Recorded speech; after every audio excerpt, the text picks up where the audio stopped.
J'ai décidé de dissoudre l'Assemblée nationale. Un cap clair. La gauche caviar découvre la tête de veau. On ne va pas refaire la NUPES. Une ministre, ça agit, ça ouvre sa gueule. Nous sommes Je vous obsède Quelle indignité. avec une constance. On peut assassiner qui appelle quand des même hommes, des l'admiration. femmes, on ne tue jamais leurs idées. C'est de la poudre de perlimpinpin.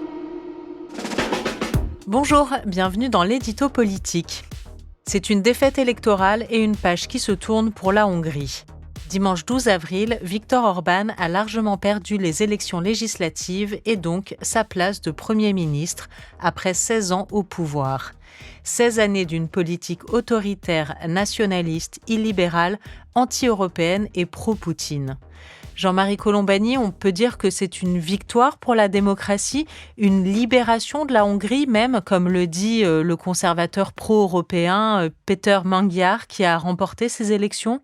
On peut le dire pour la raison suivante, c'est que petit à petit, Viktor Orban était devenu à la fois le théoricien et le praticien de ce que l'on a appelé et de ce que l'on appelle désormais la démocratie illibérale, c'est-à-dire une démocratie au fond réduite à l'expression du suffrage universel, point final, et se délestant de tout ce qui va avec, normalement, une démocratie, c'est-à-dire le respect de l'état de droit, la liberté de la presse, la liberté universitaire également. Donc il faut rappeler que pendant toutes ces années, Viktor Orban a patiemment à la fois pris le contrôle de la presse, chassé de Budapest les universités libres pilotées par George Soros, le milliardaire George Soros. Petite parenthèse d'ailleurs, George Soros a fait l'objet d'une campagne véhémente de la part de Viktor Orban et de ses amis qui étaient absolument des modèles d'antisémitisme, parce qu'il placardait donc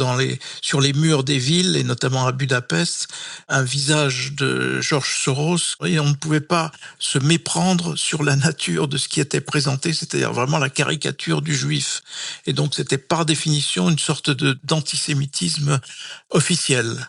C'est tout cela que le nouveau Premier ministre va devoir à la fois balayer, écarter, pour que la Hongrie revienne vraiment dans le giron d'une démocratie normale et non plus illibérale, donc d'une démocratie libérale, ce qui est conforme aux engagements européens que la Hongrie avait pris. Donc la Hongrie va revenir à la fois dans ses engagements européens et dans le respect de ses valeurs. C'est ça qu'il faut voir, parce que cette fonction de Viktor Orban comme, encore une fois, théoricien et praticien de la démocratie libérale, était encensée à la fois aux États-Unis par tout ce qui gravite autour de J.D. Vance, le vice-président, et tout ce qui est, au fond, partisan d'un virage autoritaire ou autoritariste aux États-Unis, et évidemment encensé également par Vladimir Poutine, mais pour d'autres raisons sur lesquelles on reviendra sans doute. Et oui, parce qu'effectivement, au-delà de la Hongrie, est-ce qu'on peut espérer qu'il y ait une prise de conscience des citoyens européens face aux dérives autoritaires ?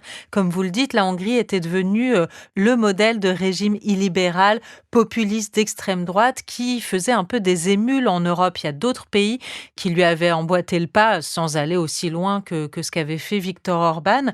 Est-ce que, avec cette défaite d'Orban, on peut espérer que cette dynamique-là s'enraye en Europe ? En tout cas, c'est une des leçons qu'on peut tirer ou espérer tirer du scrutin hongrois, parce que le scrutin qui a vu d'ailleurs une très très forte participation, et donc qui a montré que les Hongrois, l'heure du réveil hongrois, concernait une très très forte majorité de la population.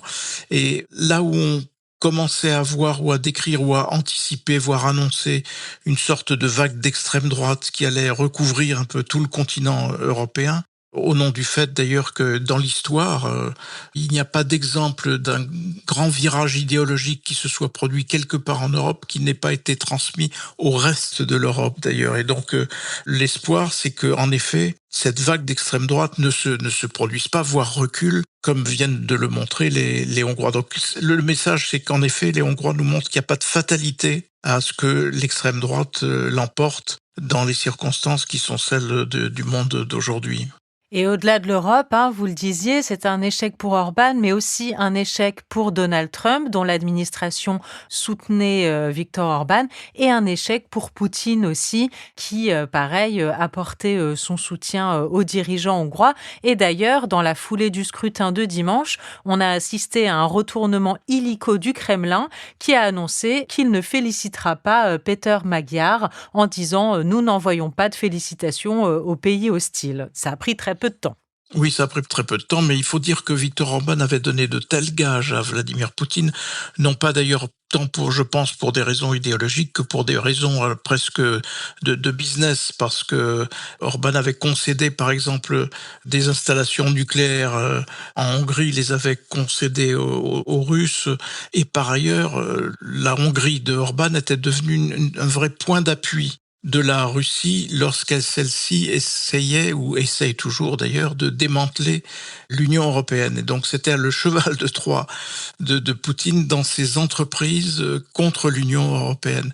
Et donc c'est cela qui va être en effet mis de côté par le nouveau Premier ministre qui veut revenir dans le jeu européen, j'allais dire normal, et d'ailleurs tous les dirigeants européens l'ont bien mesuré et ont parlé dans ce sens pour féliciter le nouveau Premier ministre Péter Magyar.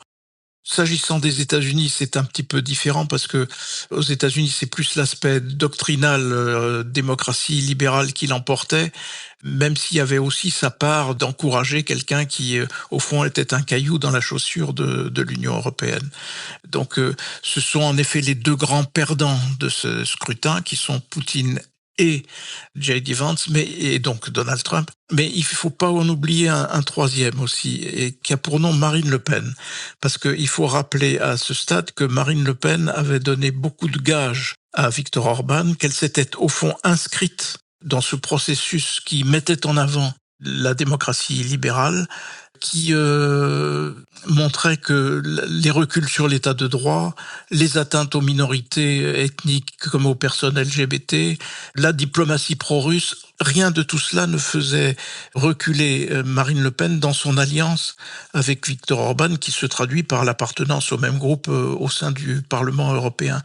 Et donc, manifestement, elle va perdre là un argument, et peut-être aussi va-t-elle perdre aussi en image, parce que voilà, on s'apercevra qu'elle était allée assez loin, voire très loin dans cette alliance avec Viktor Orban, qui n'est ni plus ni moins que la conversion ou l'adhésion à une doctrine fondamentalement anti-européenne.